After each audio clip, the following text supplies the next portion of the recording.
Oi galera, eu sou o João e hoje a gente vai falar um pouquinho sobre a independência da América Espanhola e do Haiti.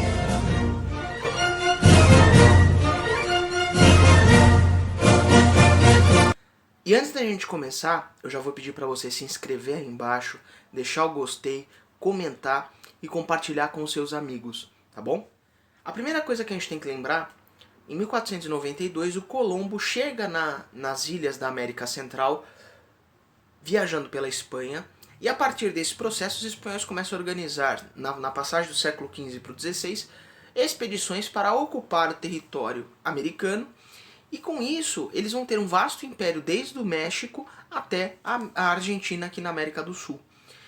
Com isso eles tinham um sistema organizado num sistema de plantation, onde você tinha a monocultura, ou seja, você produzia um único gênero alimentício, então cana-de-açúcar, algodão, café, que era voltado para a exportação, no sistema de escravização, então em alguns locais eles se aproveitaram do sistema indígena que já havia de escravidão, em outros lugares eles vão importar mão de obra africana também, e ao mesmo tempo eles faziam tudo isso no sistema de grandes propriedades de produção. Esses gêneros eram exportados para a Espanha e revendidos, mas o carro-chefe da colonização espanhola vai ser a produção, a extração de prata das minas que você tinha aqui na América Espanhola.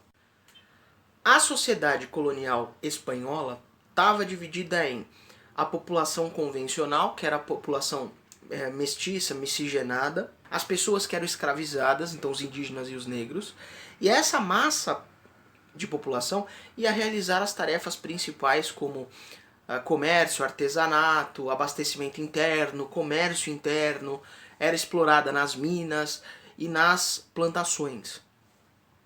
E na outra ponta dessa pirâmide você tinha a elite colonial, que era formada por crioulos e pelos peninsulares. Os crioulos eram brancos, descendentes de espanhóis, que tinham controle sobre os latifúndios, sobre as minas, sobre o comércio externo.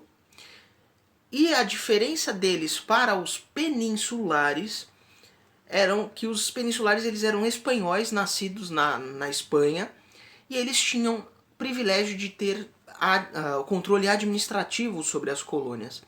As primeiras mobilizações contra a independência elas já aconteceram ali na passagem do século XVIII para o século XIX. Uma das mais famosas vai ser o episódio do Tupac Amaru, que vai ser um descendente dos Incas e que vai liderar uma revolta armada, uma insurreição armada contra os espanhóis no Peru em 1780.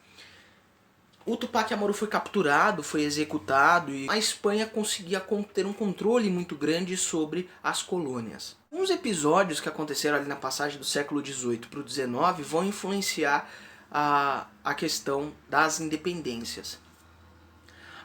O iluminismo vai ser o primeiro deles, a independência dos Estados Unidos, a Revolução Francesa e principalmente a ocupação napoleônica na Espanha em 1807. Como a gente já falou lá no vídeo do Napoleão, ele ocupa a Espanha, destrona o rei Fernando VII e coloca o seu irmão, o José Bonaparte, como sendo o líder da Espanha. Como consequência, as elites coloniais não iriam aceitar serem governadas por um francês. Por sua vez, o governo central estava abalado, eles não conseguiriam mobilizar tropas para enviar para a América para controlar as colônias. Eles estavam combatendo as tropas napoleônicas. Aqui na América, os crioulos começaram a ter maior participação nas câmaras municipais, eles começaram a ter uma mobilização política muito maior, até que é o ponto que eles formam as juntas governativas. As juntas governativas eram grandes conselhos, eram juntas de governos ou de pessoas que administrariam aquela colônia em nome do rei até o seu retorno. Ao mesmo tempo, esses grupos, todos que formavam a base da população e as pessoas escravizadas, viam na independência uma forma também de melhorar a própria vida e diminuir tanta exploração e até conseguir a libertação no caso dos seres humanos escravizados. Então a participação popular vai ser importante nesses movimentos de independência, e no México vai ser um exemplo de que tinham dois padres que eles correspondem à parte do baixo clero, o padre Hidalgo e o padre Morelos. Eles eram dois líderes dessa revolta em 1810, onde eles apoiavam e incitavam a população a auxiliar o processo de independência. E como consequência disso, a elite crioula consegue a independência mexicana, usam um homem do exército, o general Iturbide, e em 1821 eles encerram o processo de independência, afastando todas aquelas forças populares que apoiaram a própria independência.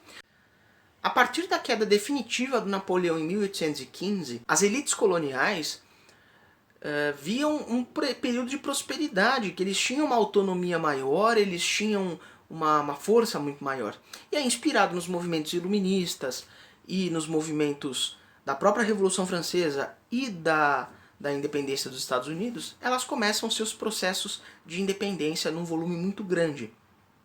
Com exceção do Haiti, são poucos casos de países que iniciaram seu processo de independência antes de 1815. Então, com isso, até ali mais ou menos 1823, 24, os países da América Espanhola se tornaram independentes, e o que se percebeu foi manteve-se a linha de exploração, ou seja, aqueles que já eram explorados na colonização continuaram sendo explorados, a escravidão se manteve na maior parte desses países, com exceção do Haiti, que foi um dos primeiros a abolir a escravidão no início do século XIX. E, no caso, essas elites crioulas assumiram os seus países. Só que num primeiro momento, as grandes cidades e as grandes capitais, você tinha uma elite, e você também tinha as elites do interior das grandes cidades.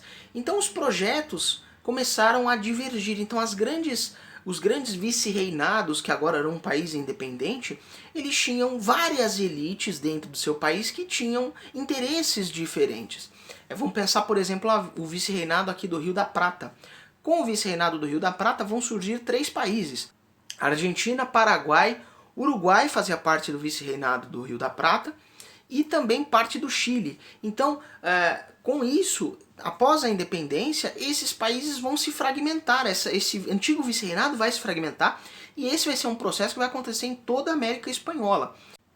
E aí entramos no nome de 2 grandes atuantes nesse processo de independência ali a partir da queda do Napoleão, que vão ser o San Martín e o Simón Bolívar.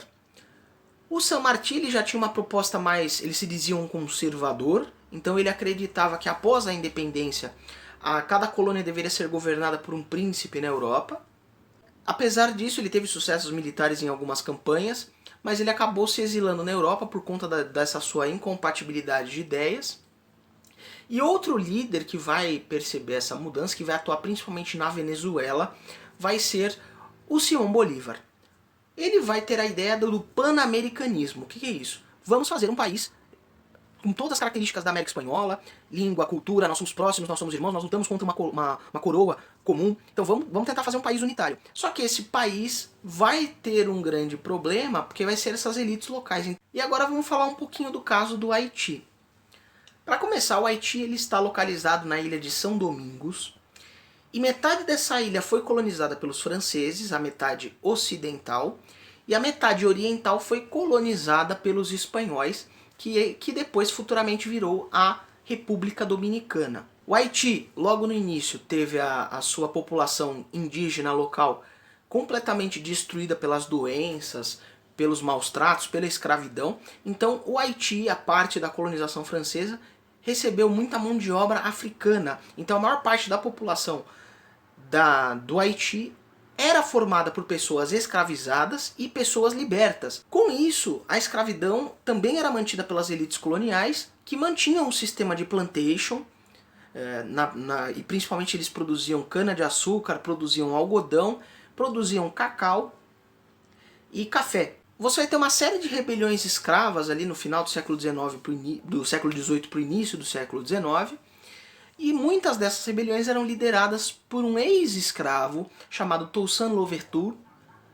Ele vai liderar esses libertos, ele vai começar a fazer uma verdadeira rebelião. Entre 1791 e 1803, o Toussaint Louverture ele vai estar organizando essas rebeliões e ele vai ser considerado o líder dessas rebeliões escravas. E a galera tinha muito medo dessa, principalmente aqui no Brasil, o pessoal acabou criando esse imaginário de medo dessa rebelião de pessoas escravizadas, porque os haitianos, quando eles tomaram essas armas, eles iam, tomavam e matavam os donos daquela fazenda, tomavam e matavam os donos daquele local. Em 1803, o Toussaint Louverture, ele morre.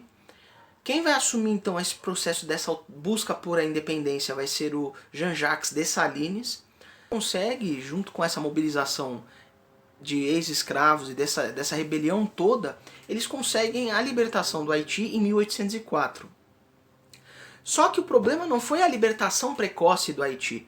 A questão principal para o Haiti hoje ser considerado um país atrasado e pobre é justamente o processo de que a França e uma série de outros países, incluindo Estados Unidos, a própria França, a Inglaterra, mas principalmente os Estados Unidos, começaram o processo de ocupação da ilha para tentar tutelar a ilha, controlar a ilha, explorar a ilha o máximo que pudesse, a metade haitiana, e não permitir que um país governado por pessoas que eram ex-escravos desse certo.